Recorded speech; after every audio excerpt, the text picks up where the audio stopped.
Bonjour, Monsieur David. Je me présente, c'est Ibrahim de Daytrader Canada. Merci pour votre présence aujourd'hui. Merci d'avoir accepté notre invitation pour notre premier podcast. Donc, dans ce podcast et dans les prochains podcasts, on va couvrir une large éventail de sujets liés, que ce soit au trading, sur les marchés boursiers, la bourse, les actions, le forex, la crypto-monnaie, ce qui en fait une écoute incontournable pour toute personne intéressée par ce domaine. Qu'il s'agit de discuter des dernières tendances de marché ou d'analyser les différentes stratégies de trading, ce podcast ne laissera rien au hasard. Que vous soyez un débutant ou un trader expérimenté, chacun y trouvera son compte. Donc, encore une fois, bienvenue. Je vous laisse la parole pour nous faire une petite présentation de votre expérience dans le monde de la crypto-monnaie. Dans le fond, ça fait depuis 2014 que je suis dans les cryptos. Donc, ça fait quand même un petit bout là, tu sais, que je suis ça. Euh, donc, j'ai beaucoup d'expérience là, tu sais, au fil des années, puis j'ai vraiment suivi là, l'évolution de ce domaine-là qui a pris de plus en plus d'ampleur. Dans le fond, j'ai vraiment reconnu au début que c'était quelque chose d'important, que ça allait prendre de plus en plus d'ampleur. Puis là, on voit justement comme un petit peu comme là, les vrais marchés, dans le fond, les marchés financiers commencent à s'intéresser, dans le fond, au sujet, au type d'asset qui est Bitcoin. Donc, moi, j'ai environ à peu près plus qu'une dizaine d'années en trading. Puis, dans le fond, ça fait à peu près là, 8 à peu près ouais, une dizaine d'années que je suis les cryptos. Là. Donc, je commence à être un petit peu ferré sur le sujet. Là. Donc, il y a beaucoup de trucs à discuter. Puis, c'est vraiment un domaine là, tu sais, qui évolue à vitesse lumière. Là. Donc, il y a vraiment là, plein d'innovations. Puis j'ai vraiment de la misère là, à suivre tous les développements parce qu'il y a juste trop de choses qui se passent en ce moment-là. C'est en train vraiment d'exploser. D'accord, d'accord. Et si, par exemple, si je vous pose la question, votre profil de trader, vous êtes plutôt un investisseur sur le court, sur le moyen ou bien sur le long terme? Ouais, ben, je te dirais que je suis un peu de tout. Moi, la façon que je fonctionne, c'est que j'ai plusieurs portfolios. Donc, je roule plusieurs stratégies en parallèle. Donc, aussi, je trade sur les marchés financiers, dans le fond, avec des options, des stocks et des options. Puis, en même temps que les cryptos aussi. Donc, les cryptos, c'est sûr que j'ai un portfolio qui est plus long terme, mais ça peut arriver aussi que je fais des trucs comme des swing trades ou des trucs un petit peu plus rapides, un petit peu plus ponctuels dans le temps. Donc, c'est sûr que ça arrive. Donc, je suis pas mal un petit peu euh, bien, beaucoup de stratégies que je roule en parallèle. Là. D'accord, d'accord. Donc, vous n'êtes pas uniquement sur la crypto-monnaie, mais vous essayez de travailler sur les différents produits, un petit peu des options aussi. Ouais, c'est ça. Ben, il y a des options aussi hein, sur Bitcoin. Donc, Voilà, je pense à voilà. l'échange Deribit, que ça D'accord. s'appelle, dans le fond, qui est le plus gros en ce moment. Donc, il semble avoir de plus en plus de liquidité. Je ne fais pas nécessairement des options sur Bitcoin directement, mais plutôt des options là, sur des stratégies diverses, là, tu sais, en vendre du premium, puis des, tu sais, des stratégies neutres, directionnelles, puis tout ça sur les marchés plus traditionnels. D'accord. Et les méthodes qu'on enseigne à des traders Canada, elles sont plutôt applicables aussi sur de la crypto-monnaie, c'est ça? Oui, absolument. Oh, oui, ça, c'est officiel. Là. Dans le fond, c'est tous les principes là, d'analyse fondamentale, d'analyse technique. C'est tout valide, dans le fond, vu que c'est de l'analyse technique. Donc, peu importe l'asset, que ce soit de la crypto, que ce soit euh, des contrats à terme ou des stocks, des trucs comme ça. Donc, c'est sûr que ça s'applique, dans le fond, les mêmes principes. C'est ça la beauté de la chose. Mais je te dirais que en constante évolution aussi du côté des cryptos. Ben, tu as des contrats à terme aussi, donc des futures, dans le fond, sur les échanges de crypto. Puis là, tu as des options aussi Oui. qui se développent. Donc, c'est en pleine effervescence. Là. D'accord. Et vous conseillez, par exemple, concernant l'effet de levier, parce que avec les options, les contrats futurs, on utilise de l'effet de levier. Et on sait très bien que la crypto-monnaie, ils sont assez volatiles. Et en plus de ça, on va ajouter de l'effet de levier. Ça va augmenter plus le risque. Comment on arrive à gérer tout ça? Oui, exactement. Ben, en fait, oui, surtout dans les cryptos, là, la plupart des échanges là, qui offrent un produit qui est comme un peu le standard dans le domaine. Ils appellent ça les contrats perpétuels. Donc, Oui, c'est des contrats, dans le fond, euh, qu'on achète ou qu'on vend. Puis, il y a comme une composante qui est euh, je ne sais pas comment le dire en français, là, mais le funding rate. Donc, c'est vraiment comme on prend une position, donc on paye de l'intérêt sur notre position. Ok, ça, c'est le oui, premier volet. Puis le deuxième volet, ben là, il y a comme une série, dans le fond, je pense que c'est jusqu'à 100 fois l'effet de oui, levier. Donc, ça peut être très dangereux. Dans le fond, moi, je déconseille l'effet de levier. Moi, d'accord. je vais en prendre de temps en temps, dans le fond, sur des trucs vraiment sporadiques. Donc, je ne vois pas plus que du deux fois ou du trois fois, là, parce que sinon, c'est juste trop dangereux parce que, comme tu le disais, comme tu le mentionnais, dans le fond, euh, les mouvements, là, ils peuvent être très violents, dans le fond, dans les cryptos. Puis on le voit souvent, là, tu sais, quand il y a des gros mouvements à la hausse ou à la baisse, on voit qu'il y a des millions en valeur de personnes qui sont en position sur les contrats à terme, dans le fond, qui se font liquider. Donc, on voit ça passer de des millions de dollars, dans le fond, en liquidation. Donc, ça, c'est inévitable. Donc, il faut Oui, vraiment faire attention. d'accord, d'accord. Donc, le sujet, par exemple, vu de ce podcast, et on a vu au niveau de l'actualité, on en parle au niveau des autorités de marché financier, l'approbation les ETF de Bitcoin. Je voulais savoir pourquoi il y a eu la lutte de la SEC contre la crypto-monnaie. Va-t-elle changer le secteur? Et pour nous, quelles sont les conséquences après l'approbation de la SEC pour les ETF, tout simplement?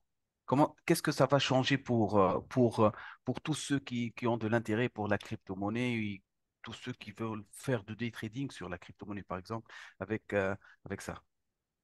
Oui, ben c'est ça, mais ça a été une longue. Parce que les l'ETF, c'est pas quelque chose de nouveau, là. Ça fait une décennie, en fait, là, que les gens dans la crypto, là, ils prévoient, dans le fond, je pense que c'est le premier, c'était les frères Winklevoss, là, il y a 10 ans, dans le fond, qui avaient déjà postulé pour fait leur demande d'approbation pour un ETF. Puis là, les SEC, ben là, euh, ils ont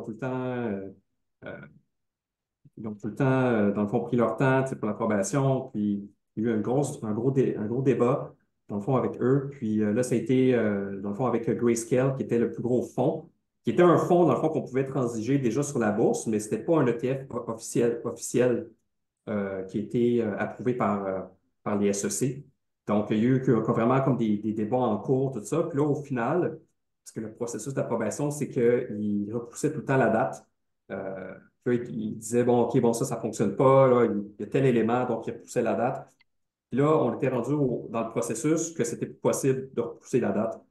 Puis là, il y a les hautes instances là, qui ont déclaré que c'était plus possible de repousser parce qu'il n'y avait plus de raison valable, en fait, pour repousser. Donc, ils ont été forcés, dans le fond, d'approuver, euh, dans le fond, les applications qui avaient été faites, dans le fond, jusqu'à maintenant. Là. Je pourrais vous en nommer quelques-uns. Là. Tu sais, t'as iBit et quelques ETF là, qui ont été approuvés parce qu'ils ont tous été approuvés en même temps pour éviter de faire Oui, du favoritisme. Donc, tu as celui de iShare, dans le fond, qui est iBit, celui de oui, BlackRock. Ensuite, tu as Fidelity, dans le fond FBTC. Là, tu as ARK Invest, ARKB, donc Bitwise. Tu en as quelques-uns qui sont un petit peu moins d'importance, là, mais les plus gros à retenir, là, c'est vraiment iBit, puis FBTC. Dans le fond, celui de BlackRock, puis celui de Fidelity. Donc, ben, c'est ça, c'est le premier. Donc, toute oui. la question aussi, est-ce que Bitcoin, je ne sais pas comment dire en français, une security? Donc, est-ce que c'est vraiment considéré comme une action, je pourrais dire, dans le fond, security? Oui, oui, Euh, oui, oui, un titre, c'est ça, un titre un titre. en bourse. Donc, en fait, ça a été statué que non, Bitcoin était une commodité. Donc, c'est pour cette raison, dans le fond, qu'ils l'ont approuvé, parce que en fait, c'est la seule crypto que les SEC ont vraiment déclaré que c'était une commodité puis que c'était pas une security, en fait. Parce que toutes les autres, là, il y a quand même des demandes d'approbation qui ont été faites pour Ethereum, qui est comme la deuxième plus grosse en Oui, capitalisation. Donc, il y a encore des débats à dire est-ce que c'est aussi une sécurité, c'est-à-dire est-ce que c'est une sécurité ou c'est aussi une commodité telle que Bitcoin. Donc là, le processus est en cours aussi avec Ethereum. Donc là, je pense que cette semaine, donc la date a été repoussée encore une fois, donc comme tu fais ça avec Bitcoin. Donc, on va voir comment que ça va aller, dans le fond, cette année. Mais il y en a qui disent qu'il y a beaucoup de chances qu'Ethereum aussi soit approuvé comme ETF. Ça serait comme le prochain choix logique. Ouais. Donc, il y a beaucoup de débats, dans le fond, à savoir, dans le fond, Ah, c'est quoi, quel type d'asset que c'est exactement là. bah, s'ils ont dit oui pour une première fois, pourquoi? Mais ils disent qu'ils veulent pas, là, qu'ils veulent pas aussi l'approuver pour Ethereum. Donc, on va voir comment que ça va aller au niveau des débats légaux, là. Ah, d'accord, d'accord, d'accord. Bon, autre chose, une question. Là, maintenant, c'est approuvé avec les ETF en Bitcoin. Est-ce que vous remarquez un changement au niveau de la volatilité, au niveau de la liquidité sur la crypto, par exemple, ou c'est normal comme d'habitude? Non, donc pas vraiment. En fait, il y a eu un petit peu de volatilité la journée de déclaration, dans le fond, quand Ouais, ils l'ont vraiment annoncé. Mais je te dirais, au niveau de la liquidité, j'ai d'autres statistiques intéressantes ici qui datent de la journée de hier. ouais, Donc, à date, depuis l'annonce, euh, dans le fond, si je regarde là, le, le flux total, en fait, des assets, tu as Grayscale, qui était comme le fond. Parce que le problème, c'est que en fait, Grayscale, que le plus grande quantité de, d'assets under management, en fait, là, tu sais, qui était le plus gros fonds, qui possédait le plus grand nombre de Bitcoin. ouais, Ce qui est arrivé, c'est que beaucoup de gens qui ont vendu, en fait, qui sont en train de vendre, en fait, leurs actions chez BTC. Donc, il y a eu un flot négatif de 5,6 ouais, milliards, en fait, depuis le début. Parce que c'est eux qui chargent le plus gros taux. En fait, je pense que c'est quelque chose comme 1,5 de frais de gestion, dans le fond, par année. Puis, contrairement, mettons, aux autres qui sont plus compétitifs, là, qui chargent seulement 25 points de base, là, tu sais, qui est comme un 25 en fait, de frais de gestion. Donc, ce qui arrive, c'est comme il y a comme une sortie, en fait, de ceux qui étaient sur GBTC qui, qui vendent GBTC, mais qui vont acheter, dans le fond, le TF de BlackRock, par exemple. voilà. Donc, Parce que ouais. moi, j'ai eu aussi une conversation avec un autre trader qui transige beaucoup de la crypto-monnaie. Et il m'a dit que pour nous, au début, qu'est-ce qu'ils ont fait? Bah, ils ont tradé. Il y a un proverbe dans le domaine de trading aussi, c'est acheter la rumeur et vendre la nouvelle. Donc, on voit clairement que le Bitcoin, il a à un certain moment, il a monté assez haut jusqu'à atteindre, je pense, les 47 000 ou quelque chose comme ça. Et suite à cette nouvelle-là, donc automatiquement, on a vu que le marché, il a commencé à baisser tout simplement. Ça, du côté trading, du côté analyse, tout simplement. Il y a Oui, eu oui, pas mal. absolument. C'était dans le fond, l'explication de la montée de Bitcoin dans les derniers mois. C'est sûr qu'il y avait beaucoup de hype, dans le fond, qui était associé à ça. Donc, c'est ça, dans le fond, qui a fait monter Bitcoin jusqu'à 40 000. Mais là, c'est sûr que depuis l'annonce, ben là, il y a comme il y a justement ces flots-là, ces flots de liquidité là, tu sais, qui bougent. Dans le fond, comme il y a un flow négatif de Grayscale, donc un inflow positif vers les plus gros fonds comme BlackRock puis Fidelity. Mais au final, je pense qu'il y a beaucoup plus de liquidités euh, qui vont aller dans Bitcoin au cours des prochains mois, dans le fond, au courant de l'année 2024. Parce que, dans le fond, le fait que le l'ETF soit approuvé, ben, ça ouvre la porte à toute Wall Street, en fait, là. Tu sais, Ouais, quand on y pense, quand on y pense 2 secondes, là, n'importe qui a un compte de courtage est capable d'acheter, dans le fond, des ETF là, en 2 secondes. Là. Tu sais. Donc, ils vont ouais, avoir comme tous les gestionnaires de fonds, ils vont probablement penser à mettre une allocation, en fait, que ce soit comme des pension funds ou des fonds d'investissement. Donc, ils vont penser à faire une allocation, mettons, de 1 2 3 dans un ETF. C'est juste ouais, en guise là, en guise de hedge. Tu sais, parce que c'est Bitcoin, il faut se rappeler dans le fond que c'est l'asset qui a eu les meilleures performances dans les 10 dernières années. Donc, c'est pas rien. Hein.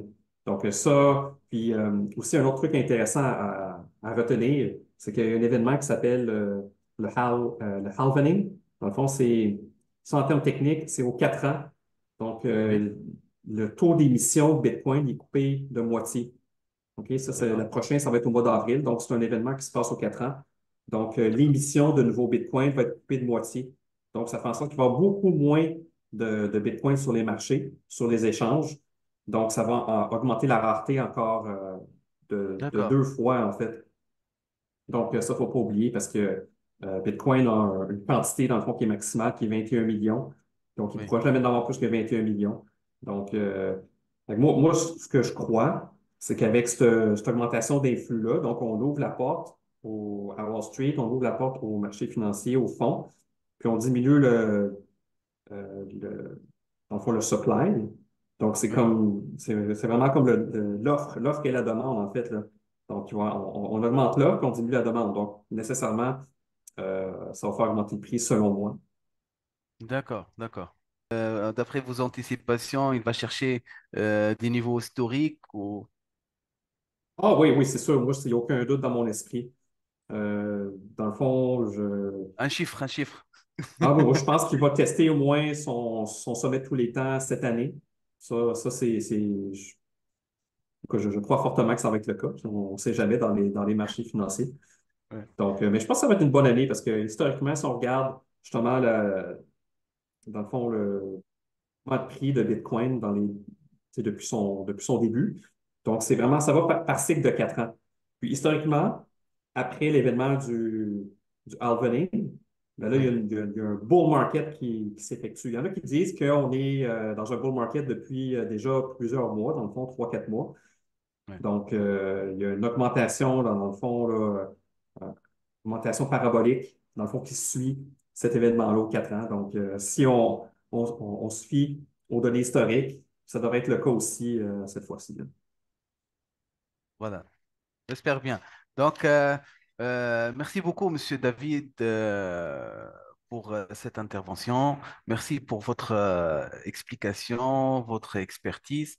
Euh, Moi aussi, je vais prendre votre conseil et m'intéresser un petit peu plus sur sur le Bitcoin et sur la crypto-monnaie. Merci, Brahim, de m'avoir invité. Donc, ça fait un plaisir de discuter de ces sujets-là avec toi.